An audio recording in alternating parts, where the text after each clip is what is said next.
장한별의 현재 행사비는 공식적으로 공개되지 않았습니다. 하지만 공개된 방송 성과와 시장의 통상적인 섭외 구조를 함께 놓고 보면 국내 지역 축제나 일반 기업 행사 기준으로 한 회 약 500만 원에서 1000만 원 사이, 해외 기업 행사나 단독성이 강한 무대는 약 1000만 원에서 1500만 원 안팎까지 거론될 수 있다는 분석이 가장 현실적입니다. 중요한 점은 이 숫자가 장한별 본인이나 소속사가 발표한 확정 금액이 아니라는 사실입니다. 그럼에도 불구하고 2026년 6월 그의 총수입이 경연 이전과 비교해 크게 뛰었을 가능성은 매우 높습니다. 왜냐하면은 장한별은 2026년 5월 13일 막을 내린 MBN 무명전설에서 최종 3위를 차지했기 때문입니다. 참가자 100명이 경쟁한 무대에서 3위까지 올라갔다는 것은 단순한 순위 이상의 의미를 가집니다. 방송이 끝난 뒤 그의 이름은 포털 검색과 영상 플랫폼에서 빠르게 확산됐고, 과거 레드애플 시절 불렀던 바람아 불어라까지 다시 주목받았습니다. 경연이 끝난 바로 다음 달인 6월은 장한별의 인지도와 섭외 가치가 실제 수입으로 연결되기 시작한 첫 번째 달이었습니다. 가장 먼저 확인해야 할 것은 행사비와 월 수입은 전혀 다른 숫자라는 점입니다. 행사비는 한 번의 무대에 책정되는 계약 금액입니다. 월 수입은 행사비뿐 아니라 방송 출연료, 콘서트 정상음 음원 수익, 영상 수익, 광고 수익, 해외 활동 수익을 모두 합친 금액입니다. 따라서 한 회 행사비가 700만 원이라고 해도 한 달에 두 번만 무대에 오른다면 행사 매출은 1,400만 원입니다. 반대로 같은 단가로 10번 출연하면은 행사 매출만 7천만 원이 됩니다. 결국 6월 수입을 계산하려면 단가뿐 아니라 실제 스케줄 수를 함께 봐야 합니다. 현재까지 장한별 측은 6월 전체 행사 횟수와 계약서를 공개하지 않았습니다. 그래서 정확한 월 수입을 단정하는 것은 불가능합니다. 다만 세 가지 시나리오를 세우면은 규모를 가늠할 수 있습니다. 첫 번째는 보수적인 경우입니다. 한 달 동안 유료 행사 6회를 소화하고 회당 평균 500만 원을 받았다고 가정하면 행사 매출은 3천만 원입니다. 여기에 방송과 공연 정상음, 음원과 영상 수익을 더하면 총 매출은 약 4천만 원에서 5천만 원 수준이 될 수 있습니다. 두 번째는 중간 시나리오입니다. 경연 직후의 화제성을 바탕으로 한 달에 8회에서 10회 정도의 행사와 방송 스케줄을 소화하고 회당 평균 단가가 700만 원에서 900만 원 사이로 형성됐다고 가정하는 경우입니다. 행사 매출만 약 5,600만 원에서 9천만 원입니다. 여기에 방송 출연 무명 전설, 톱7 관련 무대, 음원 재생 증가, 해외 팬 행사 수입이 더해지면 6월 총 매출은 약 7천만 원에서 1억 원 안팎까지 올라갈 가능성이 있습니다. 세 번째는 가장 높은 시나리오입니다. 국내 축제와 기업 행사의 해외 일정까지 겹치고 일부 무대의 단가가 1,000만 원을 넘었다고 가정하는 경우입니다. 예를 들어 일반 행사 8회를 평균 800만 원에 소화하고 기업 행사 2회를 각각 1,200만 원에 진행했다면 행사 매출만 8,800만 원입니다. 여기에 방송과 콘서트 음원, 해외 활동이 더해지면은 총 매출이 1억 원을 넘어설 수도 있습니다. 그러나 이것은 어디까지나 일정과 단가를 가정한 계산이며 실제 입금액을 뜻하지 않습니다. 그렇다면 왜 장한별의 행사비를 500만 원에서 1,000만 원 사이로 추정할 수 있을까요? 첫 번째 근거는 경연 순위입니다. 오디션 프로그램에서 최종 3위에 오른 가수는 방송 종료 직후 대중에게 얼굴과 이름이 동시에 각인됩니다. 행사 주최 측이 가장 중요하게 보는 요소는 현장에서 관객을 모을 수 있는지, 짧은 시간 안에 분위기를 끌어올릴 수 있는지를 방송에서 확인된 대표 무대가 있는지입니다. 장한별은 이 세 가지 조건을 모두 갖췄습니다. 두 번째 근거는 그의 무대 경험입니다. 장한별은 2011년 밴드 레드애플의 메인 보컬로 데뷔했습니다. 2026년 기준으로 계산하면 약 15년의 무대 경력을 가진 가수입니다. 신인이 방송 한 번으로 얻은 화제성과 달리 장한별은 라이브 공연과 방송 해외 무대를 오래 경험했습니다.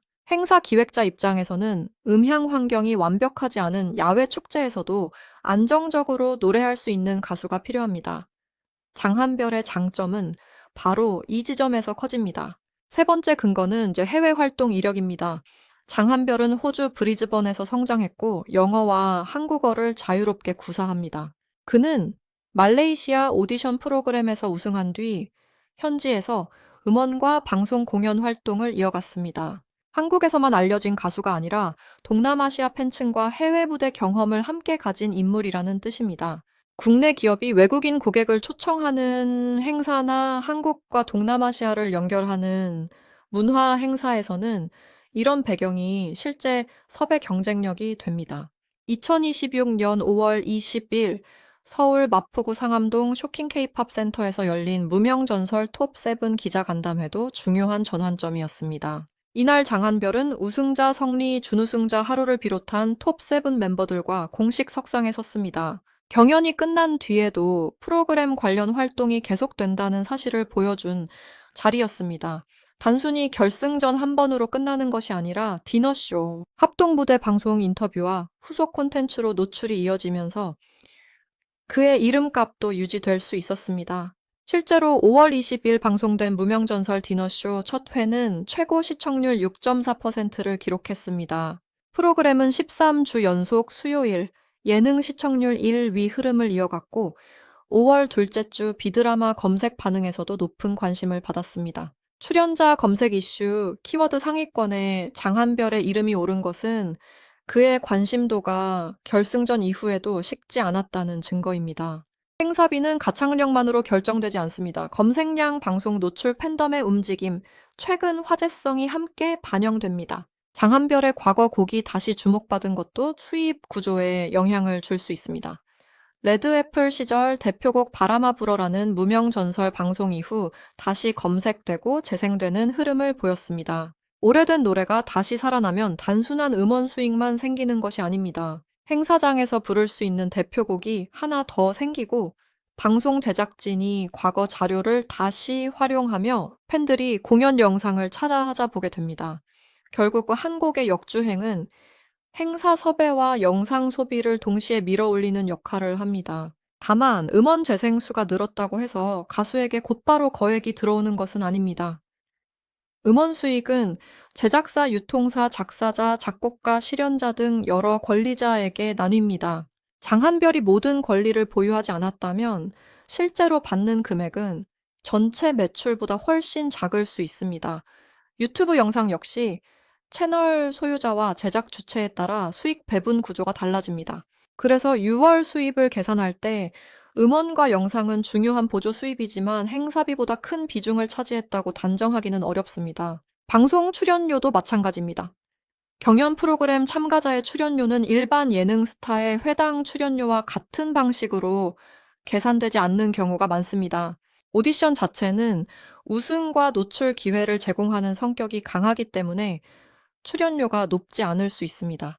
그러나 경연이 끝난 뒤 초대 가수 패널 특집 방송 출연자로 참여하면 조건이 달라집니다. 장한별에게 6월은 참가자 신분에서 정식 섭외 가수로 넘어가는 시기였다는 점이 중요합니다. 그의 수입이 특히 화제가 되는 이유는 과거와 현재의 격차가 크기 때문입니다.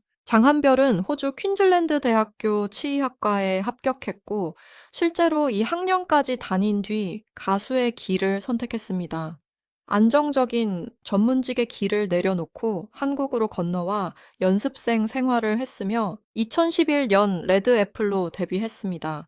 그러나 데뷔했다고 해서 곧바로 대중적 성공이 보장된 것은 아니었습니다. 팀 활동 이후 솔로 가수로 전환했지만 한국에서 그의 이름을 아는 사람은 제한적이었습니다. 그가 돌파구를 찾은 곳은 말레이시아였습니다. 한국에서는 무명에 가까웠지만 해외에서는 오디션 우승과 현지 활동을 통해 스타 대접을 받았습니다. 이 반전은 장한별의 현재 행사비를 설명하는 중요한 배경입니다. 그는 2026년 갑자기 만들어진 가수가 아닙니다.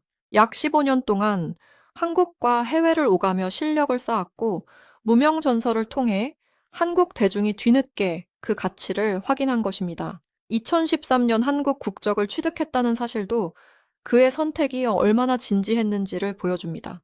호주에서 태어나 자랐지만 한국에서 가수로 활동하기 위해 삶의 중심을 옮겼습니다. 레드애플 활동 당시 무릎 십자인대 부상을 안고 무대를 이어갔고 이후에도 여러 번의 도전과 공백을 견뎠습니다. 이런 서사는 단순한 감동 요소에 그치지 않습니다. 팬이 가수에게 오래 머무르게 만드는 힘이 되고 공연 티켓과 팬미팅 굿즈와 응원 활동으로 연결될 수 있습니다. 장한별의 행사 단가가 더 올라가기 위해 필요한 조건도 분명합니다. 첫째는 자신을 대표하는 신곡입니다. 바람아 불어라가 다시 주목받고 있지만 과거 팀 활동의 곡이라는 한계가 있습니다. 장한별 개인의 이름으로 대중이 즉시 떠올릴 수 있는 히트곡이 나온다면 행사장에서의 요구곡이 늘고 단독 무대 시간도 길어질 수 있습니다. 둘째는 고정 방송입니다. 매주 얼굴을 보여주는 프로그램에 합류하면은 일시적인 경연 화제성이 장기적인 인지도로 바뀝니다. 셋째는 해외 팬덤의 실제 구매력입니다. 말레이시아와 동남아시아에서 콘서트 팬미팅 기업 행사로 연결되는 일정이 늘어난다면 국내 행사비와 별도로 해외 단가가 형성될 수 있습니다. 해외 무대는 항공료 숙박비, 현지 제작비가 추가되기 때문에 계약 총액이 국내 행사보다 커 보일 수 있습니다. 하지만 비용도 함께 증가합니다. 따라서 해외 행사 한 건이 1,500만 원으로 계약됐다고 해도 그 전부가 장한별의 순수입이 되는 것은 아닙니다. 여기서 반드시 구분해야 할 숫자가 있습니다. 총 매출과 실수령액입니다. 예를 들어 6월 총 매출이 8천만 원이라고 가정해도 소속사와의 정산 비율, 매니저와 스태프 인건비 차량과 유류비 의상과 헤어 메이크업 비용 편곡과 세션 비용 세금이 빠집니다.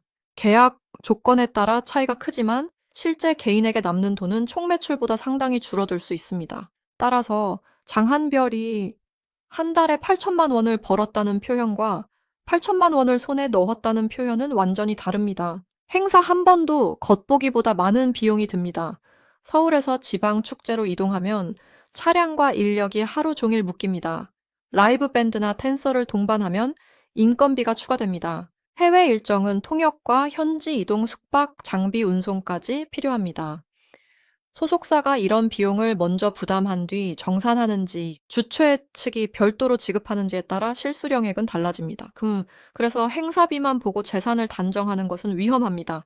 그럼에도 장한별의 6월 수입이 충격적이라는 제목이 완전히 과장이라고만 보기는 어렵습니다. 무명전설 이전에는 한국 행사 시장에서 그의 이름이 최우선 섭외 명단에 들어가기 어려웠습니다. 그러나 최종 3위 이후에는 방송이 증명한 가창력, 15년 경력, 영어 소통 능력, 말레이시아 인지도, 화제성 높은 인생 이야기가 한꺼번에 상품 가치로 바뀌었습니다. 같은 사람이지만 경연 전과 경연 후의 시장 가격은 달라질 수밖에 없습니다. 또 하나 주의할 점은 최정상급 트로트 가수의 행사비를 장한별에게 그대로 적용해서는 안 된다는 것입니다. 이미 전국적인 히트곡과 대규모 팬덤, 수년간의 방송 고정 출연을 확보한 가수는 한 회 수천만 원대의 섭외비가 형성되기도 합니다. 하지만 장한별은 국내에서 재도약을 시작한 단계입니다. 따라서 지금 당장 최정상급 단가를 받는다고 주장하는 것은 근거가 부족합니다. 오히려 500만 원에서 1000만 원이라는 구간은 방송 직후의 상승세와 아직 남아있는 불확실성을 동시에 반영한 추정치입니다. 행사비는 무대 시간에 따라서도 달라집니다. 세 곡을 부르는 짧은 축하 무대와 관객과 대화하며 5곡 이상을 소화하는 단독 무대는 같은 가격일 수 없습니다. 생방송 중계 여부, 지방 이동거리 리허설 시간 밴드 동반 여부, 사진 촬영과 팬 서비스 조건도 계약 금액을 바꿉니다. 특히 장한별처럼 한국어와 영어 진행이 가능한 가수는 국제 행사에서 단순히 노래만 부르는 것이 아니라 관객과 직접 소통하는 역할까지 맡을 수 있어 추가 가치가 생깁니다. 6월 수입이 일시적인 정점인지 새로운 출발점인지도 지켜봐야 합니다.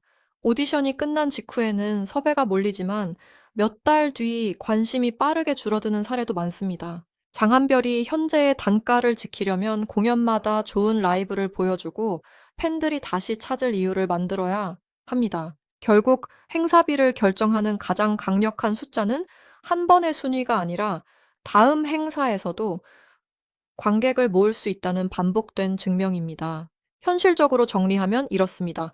장한별의 공식 행사비는 아직 공개되지 않았습니다. 현재 시장에서 가능한 추정 범위는 일반적인 지역 축제와 공개 행사 기준 한 회 약 500만 원에서 1000만 원 기업 행사나 해외 연계 무대는 약 1000만 원에서 1500만 원 안팎입니다. 6월에 6회에서 10회 정도의 유료 행사를 소화하고 방송과 공연 정산까지 더했다면 월 총 매출은 약 4천만 원에서 1억 원 사이에 형성됐을 가능성이 있습니다. 일정이 더 많거나 해외 고액 행사가 포함됐다면 그 이상도 가능하지만 현재 공개 자료만으로 확정할 수는 없습니다. 가장 중요한 변화는 통장에 찍힌 숫자 하나가 아닙니다. 장한별은 2011년 데뷔 후 약 15년을 돌아 2026년 한국에서 다시 평가받기 시작했습니다. 치과의사가 될 수 있었던 청년은 안정된 길을 포기했고, 한국에서 무명에 머물던 가수는 말레이시아에서 기회를 만들었으며 다시 한국으로 돌아와 100명의 경쟁자 가운데 3위에 올랐습니다. 6월의 수입은 그 긴 시간이 처음으로 시장 가격에 반영되기 시작한 결과일 수 있습니다. 앞으로 그의 행사비가 1000만 원 선을 안정적으로 넘어설지는 다음 몇 달에 달려 있습니다. 신곡이 대중에게 얼마나 사랑받는지, 무명전설 톱7 활동이 얼마나 오래 이어지는지, 고정방송과 광고 계약이 붙는지, 해외 팬덤이 실제 공연으로 연결되는지가 핵심입니다. 이 조건들이 맞아떨어진다면 장한별은 단순한 오디션 쌈 위 가수가 아니라 국내와 동남아시아를 동시에 움직이는 공연형 가수로 자리 잡을 수 있습니다. 결론적으로 장한별의 6월 수입은 공식 확인된 숫자가 아니라 합리적인 범위로만 추정해야 합니다. 가장 신중한 추정은 총 매출 약 4천만 원에서 1억 원 사이입니다. 현재 행사비는 한 회 약 500만 원에서 1000만 원이 현실적인 중심 구간입니다.